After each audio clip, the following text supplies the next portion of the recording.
हरिहर काका एक ऐसा नाम जिसके साथ अब सिर्फ खामोशी जुड़ गई है।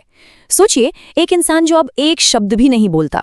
आज हम उसी खामोशी के पीछे की कहानी में उतरेंगे, एक ऐसे इंसान की कहानी जिसने बोलना ही छोड़ दिया। तो सवाल यही उठता है कि आखिर ऐसा क्या हुआ, कौन सी वो घटनाएं थीं, क्या वो हालात थे जिन्होंने हरिहर काका को हमेशा के लिए चुप करा दिया। बस यही पहेली है जो हमें इस दर्द भरी कहानी के बिल्कुल बीच में ले जाती है। कहानी के जो नरेटर हैं वो कहते हैं, उनकी आंखें बहुत कुछ कहती हैं, मुंह खोलने की जरूरत नहीं पड़ती। मतलब सोचिए, उनकी खामोशी कोई आम खामोशी नहीं है। ये उन तकलीफों का, उन जख्मों का सबूत है जिन्हें शायद शब्दों में बयां करना मुमकिन ही नहीं है।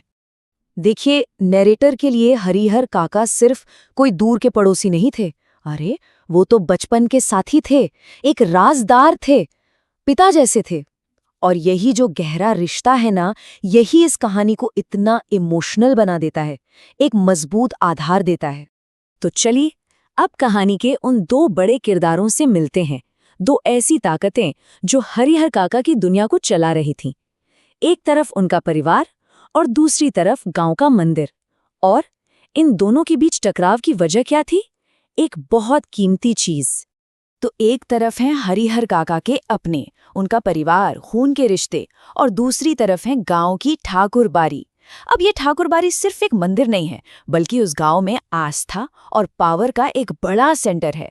और दोनों की नजरें एक ही चीज पर टिकी थीं, और यही टकराव हरिहर काका की जिंदगी को हमेशा के लिए बदलने वाला था। तो हरिहर काका के बारे में सबसे जरूरी बात जो हमें समझनी है वो ये है कि उनकी अपनी कोई औलाद नहीं थी। उनकी 2 शादियां हुईं, पर दोनों पत्नियों का देहांत हो चुका था। तो वो अपने भाइयों के बड़े से परिवार के साथ ही रहते थे, ये मानकर कि भाई यही मेरा अपना घर है, यही मेरे अपने लोग हैं। और यही है इस पूरी कहानी के केंद्र में। 15 बीघे जमीन, और ये कोई ऐसी वैसी जमीन नहीं, उपजाऊ जमीन। 15 बीघे मतलब एक बहुत बड़ी और कीमती जायदाद।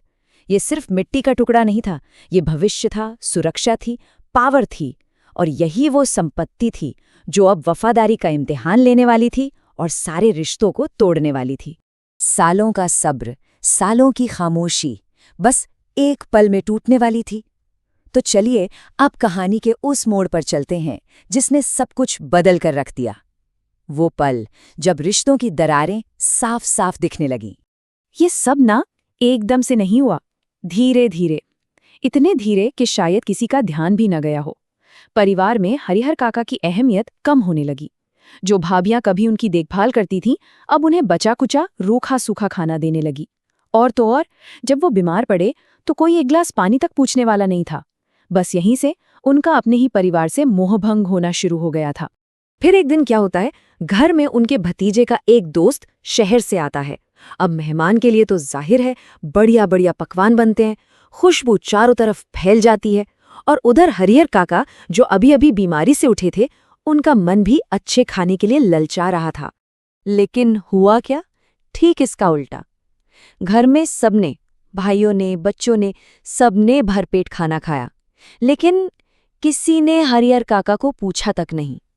जैसे वो उस घर में रहते ही न हो, उन्हें पूरी तरह से नजरअंदाज कर दिया गया।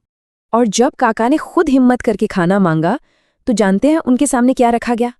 वही रूखा सूखा बचा हुआ खाना, भात, खट्टा सा मट्ठा और अचार।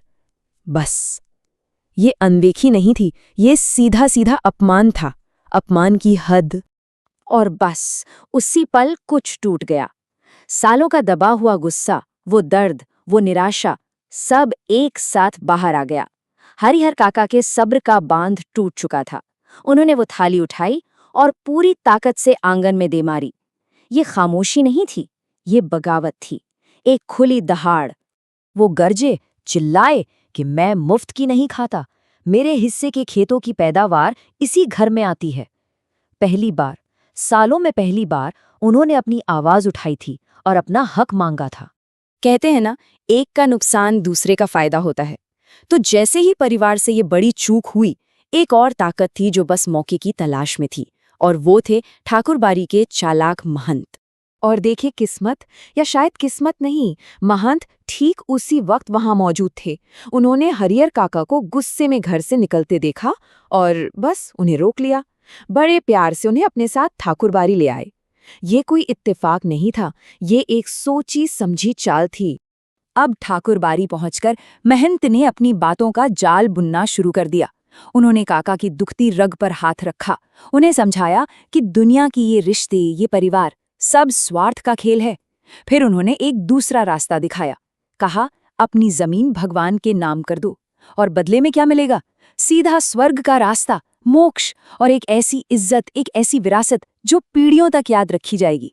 महंत ने उन्हें लालच दिया, ईश्वर को एक भर दोगे तो 10 भर पाओगे। मतलब भगवान को दिया दान कभी बेकार नहीं जाता। अब सोचिए, एक दुखी अकेला इंसान जिसके अपनों ने ही उसे ठुकरा दिया हो, उसके लिए ये प्रस्ताव कितना लुभावना रहा होगा। लेकिन क्या परिवार अपनी इतनी कीमती जायदाद को इतनी आसानी से हाथ से जाने देता? बिल्कुल नहीं। जैसे ही उन्हें महंत की इस चाल का पता चला, घर में जैसे भूचाल आ गया। अब कहानी एक नया और ज्यादा हताश मोड़ लेने वाली थी। जैसे ही भाइयों को पता चला कि हरिहर काका ठाकुरबाड़ी चले गए हैं, उनके पैरों तले जमीन खिसक गई। एक ठंडी सी सिहरन दौड़ गई उनके शरीर में। पर यह सिहरन प्यार या चिंता की नहीं थी। नहीं, ये डर था, अपनी विरासत, अपनी जायदाद खोने का डर। डर किस बात का था? डर था कि कहीं 2 लाख से भी ज्यादा की संपत्ति हाथ से ना चली जाए। वो 15 बीघे जमीन सिर्फ जमीन का टुकड़ा नहीं थी, वो उनके भविष्य की सिक्योरिटी थी, उनकी सुरक्षा थी। तो अगली सुबह एक पूरा नाटक शुरू हुआ। तीनों भाई भागे भागे ठाकुरबाड़ी पहुंचे और सीधे हरिहर काका के पैरों में गिर पड़े।